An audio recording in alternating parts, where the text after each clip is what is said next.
সরকারের ২ মাস সময় প্রায় পার হয়ে যাচ্ছে, আমরা তো কোনো হরতাল করিনি, অবরোধও করিনি।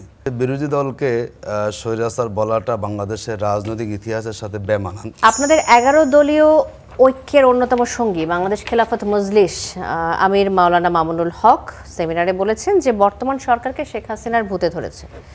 গতকাল প্রধানমন্ত্রী তারেক রহমান বলেছেন যে স্বৈরাচার পালিয়ে গেছে ঠিকই, কিন্তু তার ভূত রয়ে গেছে।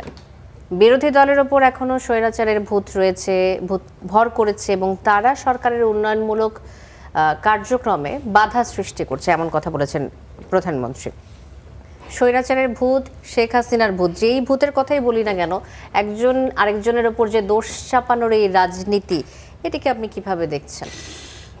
জি, ধন্যবাদ আপনাকে, ধন্যবাদ আমাদের সহ-আলোচক এবং যারা শুনছেন, আমরা সবাইকে শুভেচ্ছা এবং সালাম জানাচ্ছি। দেখুন, স্বৈরাচার কি বিরোধী দল হওয়ার সুযোগ আছে? এটা আমাদের জানা নাই যে সরকারে না থাকলে কেউ স্বৈরাচার হতে পারে। বরং স্বৈরাচারে যত ইতিহাস জানা যায়, যারা রাষ্ট্র ক্ষমতা থাকেন তারাই মূলত রাষ্ট্রীয় ক্ষমতাকে অতিমাত্রায় ব্যবহার করতে গিয়ে কিংবা এককেন্দ্রিক শাসন ব্যবস্থা পরিচালনা করার কারণে সেখান থেকে স্বৈরাচার তৈরি হয়। তো আমার কাছে মনে হয় যে বিরোধী দলকে স্বৈরাচার বলাটা বাংলাদেশের রাজনৈতিক ইতিহাসের সাথে বেমানান। কারণ আমরা 90-এর আন্দোলনে স্বৈরাচারের পতন হয়েছে, এরশাদ সরকারের পতন হয়েছে। এখন বিরোধী দলে যারা আমরা থাকি, আমাদের দায়িত্ব তো হলো গঠনমূলক বিরোধিতা করা। দেখুন, সরকারি দলও জনগণের প্রতিনিধিত্ব করে, আবার বিরোধী দল জনগণের প্রতিনিধিত্ব করে। আর বিরোধী দলের দায়িত্ব থাকে সরকার যদি কোথাও ভুল করে কিংবা ভুল কোনো দিকে যায়, তখন তাদের দায়িত্ব থাকে জনগণের পক্ষ থেকে আওয়াজটা সেখানে তোলা।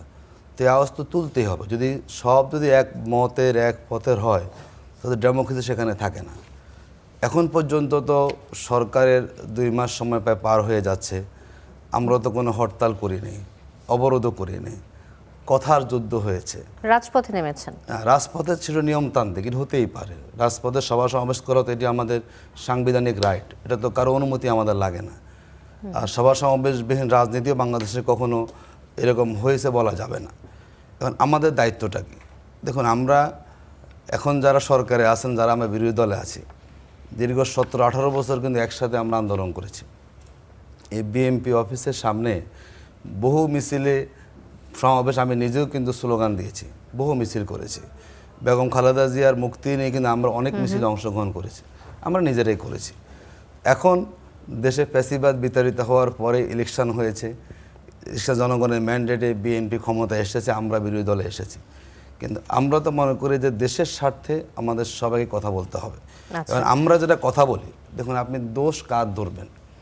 যিনি ক্ষমতা চেয়ারে বসেন তারই সমালোচনা হবে, আর যার কোনো ক্ষমতা নাই, চেয়ার নাই, তার কোনো সমালোচনা করবে না। যারা ক্ষমতায় থাকেন তাদেরকে সমালোচনা সহ্য করার, তাদের সেই অবস্থান থাকতে হবে। যদি আমি সমালোচনা সহ্য করতে না পারেন, বিরোধী দলের সমালোচনার ঊর্ধ্বে থাকে, মানে তাদের কি সমালোচনা করা যেতে পারে না? বিরোধী দলের কিন্তু দায়টা কম, কারণ তাদের হাতে ক্ষমতা থাকে না, ক্ষমতা থাকে সরকারের হাতে। দেখুন, সমালোচনাটা কেন হচ্ছে? আমাদের যে জিনিসটা সমাধান হয়ে গিয়েছিল গণভোটের মধ্যে দিয়ে, এখন পর্যন্ত যত আলাপ পার্লামেন্টে হয়েছে, বেশিরভাগ সময় আলাপ হয়েছে কিন্তু গণভোটের রায় বাস্তবায়নকে কেন্দ্র করে। জুলাই সনদে রাজনৈতিক দলগুলো স্বাক্ষর করেছে, গতকালকে প্রধানমন্ত্রী বলেছেন যে আমরা স্বাক্ষর করেছি। এখন জুলাই সনদে রাজনৈতিক দলের স্বাক্ষরের গুরুত্ব যেমন আছে, আবার সেই সনদের ভিত্তিতে গণভোটের ম্যান্ডেটটাও কিন্তু আছে। বাস্তবতা হচ্ছে, আপনি 30টা দল স্বাক্ষর করলেন, এটার গুরুত্ব এক পাশে, আর দেশের 70% মানুষ ওই মতের পক্ষে ম্যান্ডেট দিয়েছে, সেটার গুরুত্ব তার থেকে শত শত গুণ সেখানে বেশি। আমরা যখন দেখলাম সরকার তারা ক্ষমতা এসেছেন 51% মানুষের সমর্থনে, আমরা আশা করেছিলাম, এটা আমাদের একদম, আমি মন থেকে বলছি, স্বাভাবিকভাবে দেশটা চলবে। একটা সমাধান করা ইস্যু, গণভোট তারাও চেয়েছেন, আমরাও চেয়েছি, তারাও হা ভোট চেয়েছেন, এক পর্যায়ে আমরা হা ভোট। মনে হচ্ছে যে তারা আসলে এই গণভোটের ব্যাপারটা থেকে বের হয়ে যাচ্ছে এবং সরকারের অবস্থান থেকে সরে যাচ্ছে। যেটা জনগণ বলে, জনগণ যে বিএনপি, জনগণ যেই ধরনের সংস্কারটা চাচ্ছে, বিএনপি সেই ধরনের সংস্কারটা হয়তো সংস্কার করবেন, কিন্তু সেটা জনগণের যেই চিন্তা, জনগণের যেভাবে ম্যান্ডেটটা দিয়েছে, সেই ম্যান্ডেটের প্রতি রেসপেক্ট ওনারা রাখছেন বলে বিগত সময় পার্লামেন্টের কার্যক্রমে সেটা আমরা বুঝতে পারি। সে জায়গায় আমাদের